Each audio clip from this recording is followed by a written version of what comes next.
Hello everybody, my name is Dr. Christophe Faugère. Welcome to Mastering Money. This is session number 4, Money and its Symbolism, and this is lecture number 14, Carl Jung and the Archetypes. So what are the learning goals for this particular session? We're going to look into what the unconscious is and how it impacts beliefs, what your beliefs are about money, how to switch to more empowering beliefs, and what is your money archetype. First, let's look at some images and that come from the media and our culture, the magazines, which are symbolic of wealth, abundance, money. Some of this terminology also that we read a lot about and that is conveyed in our language, everyday language, that we hear from our relatives, our friends, our business associates, and so on.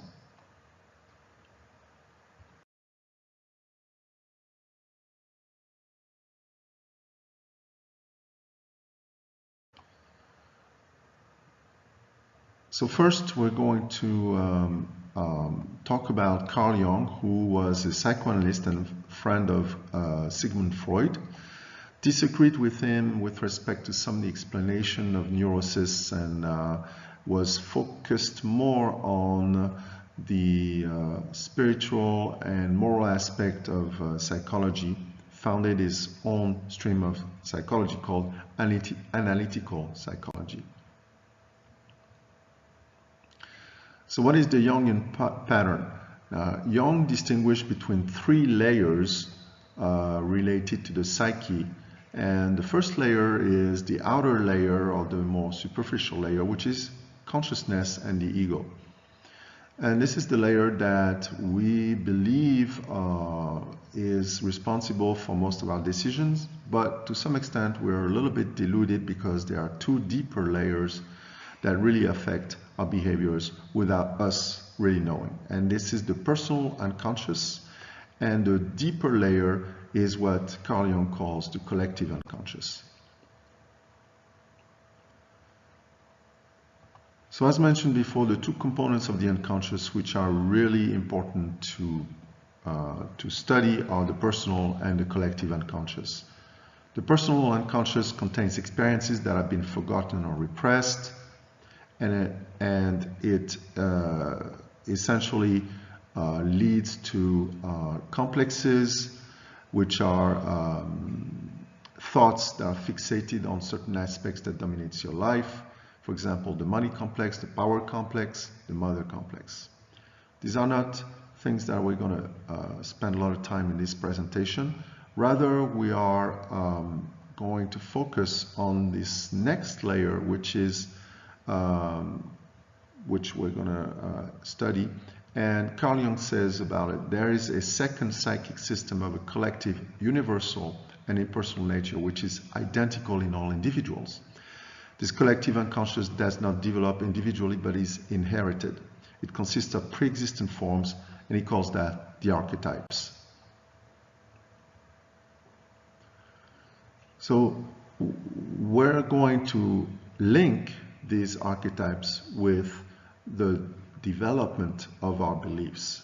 So what is a belief?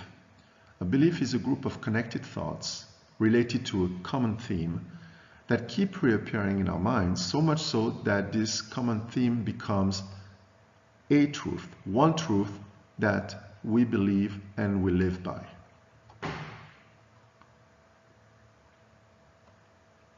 So where do beliefs come from?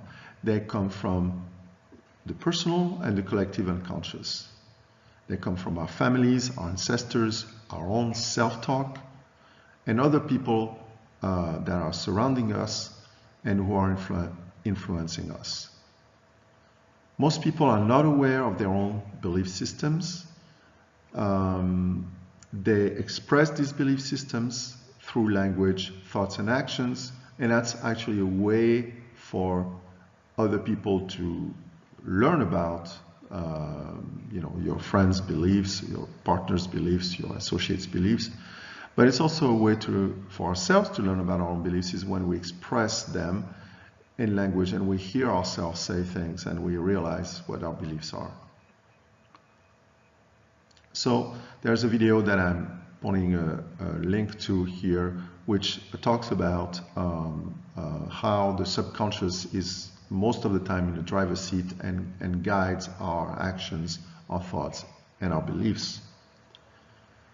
And one term that I'm going to introduce here, and we have introduced in the previous lectures, is the term mindfulness, which is a way to become self-aware of what drives us, and enables us to access our subconscious mind and reveal our hidden beliefs. In that process, it is key to arrive at it with a spirit of acceptance and no judgment about ourselves. This is also key as a process of unveiling what our true beliefs are. So there is an exercise that I'm inviting you to do, which is the internal conversation about money. So you're going to work with a partner on this exercise. You will feed the sheet my current relationship to money and abundance. You're going to make a list of your beliefs or prejudices regarding money and the overall theme of abundance. You're going to identify the origin of these beliefs. Assess what you feel regarding the fact that these beliefs are guiding your life. Share your answers with your trusted partner, who will simply listen to you quietly without judgment. So this work is to be done with another person, a partner that you trust. This is what the sheet looks like. So you're going to make a statement of your belief. Let's say belief number 1. You're going to try to remember when you encountered it, what age, and who taught it to you. And then you're going to rate that belief in terms of how it makes you feel. So they're very important to realize. We're not trying to ask you if your belief is strong or weak. We're going to ask you, well, when you are becoming aware of that belief within yourself, how does that make you feel? Does it make you feel good or not so good? So maybe that belief is a +1 for you. Okay? And so you're going to go on like this, and you're going to write, if you can, at least 5 beliefs.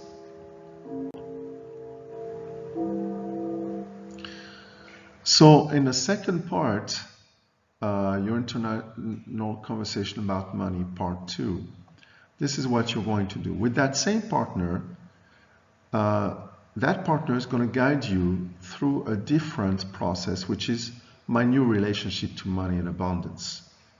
Your partner will ask you to define a new belief, which will elevate your well-being sensation by at least 1 notch on that scale that we previously seen.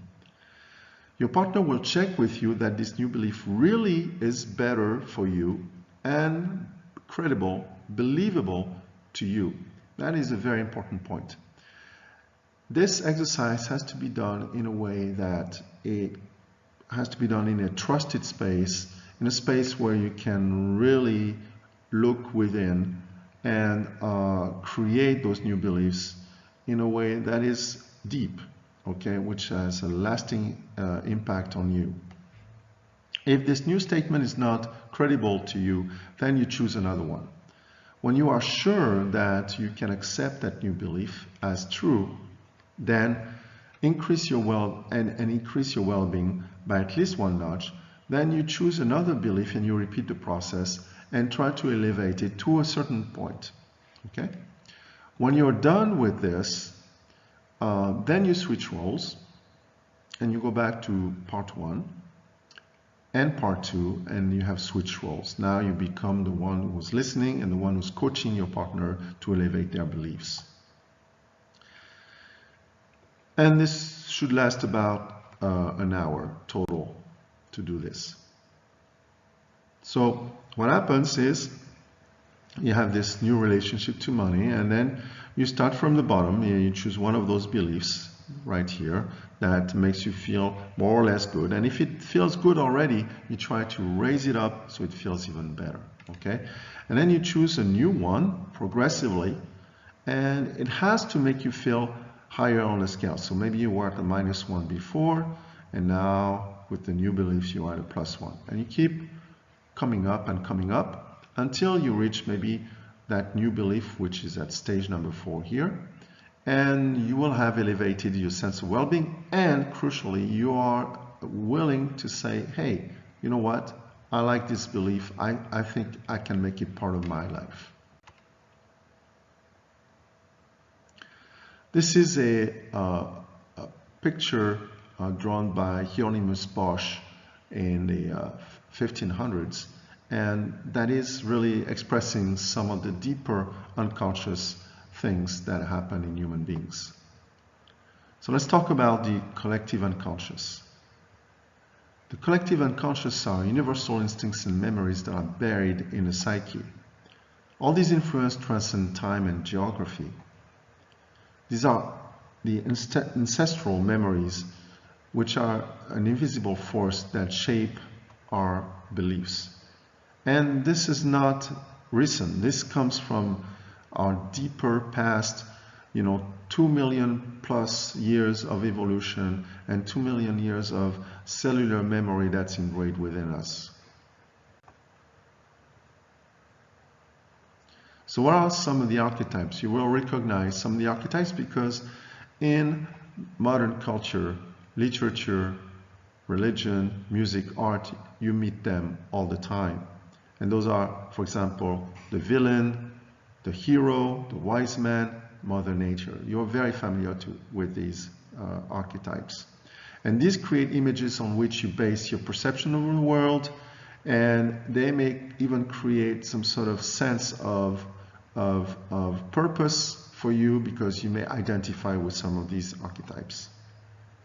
There are other archetypes like the innocent, the average man, the healer, the maverick, the lover, the creator, and so on.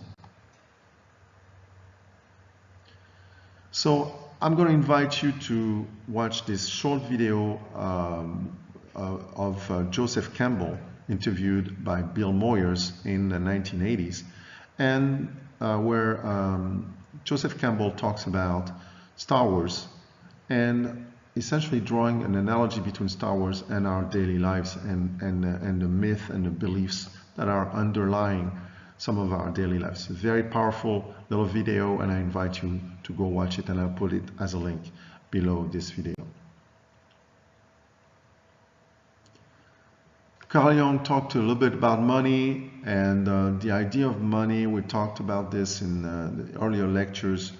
Money is heavily charged with emotional and symbolism content and is associated often with the mother goddess, in particular Juno Moneta in ancient Rome. Carl Jung here just describes in this paragraph the way that money has evolved in the 20th century, and that it's become something without a lot of meaning and a lot of relatedness. He talks about the emptiness of money in terms of being paper money that is issued by the government, that is not backed by anything real. And James Hillman, who's also a Jungian analyst, more recently says that money is really a root of many, many issues and problems in our modern societies, and this is a source of focus of angst. And this last phrase, which is a nice little paradox, money is devilishly divine. So what are the archetypes linked to money?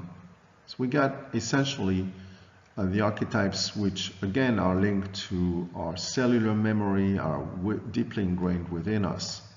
There are 8 main archetypes: the ruler, the romantic, the alchemist, the accumulator, the nurturer, the connector, the celebrity, and the maverick.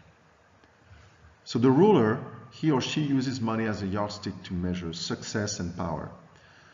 That person is interested in really have a dominating position in society, but often the ruler is motivated by the desire to compensate for personal insecurities. We have great billionaires in the history that that have accumulated tremendous amount of wealth, but through their behavior, demonstrate that this accumulation of wealth was really the result of some lack or some psychological need to prove to the world that they were worth something. The romantic, he or she devours life and loves spoiling him or herself. Flamboyant spender, but sometimes may accumulate debts.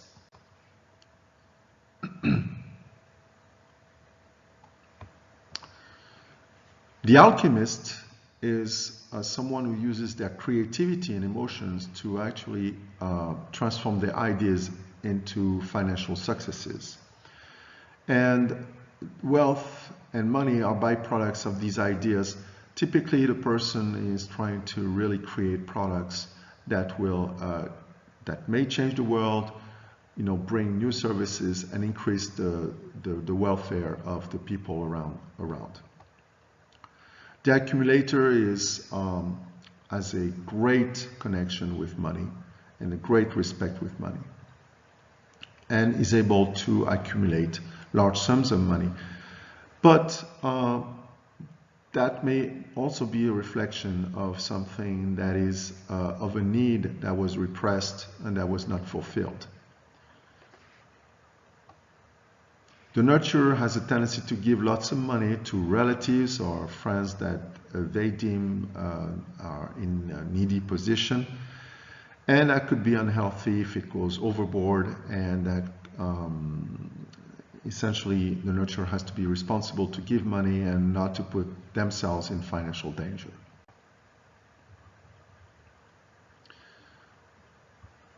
Archetype number 6, the connector.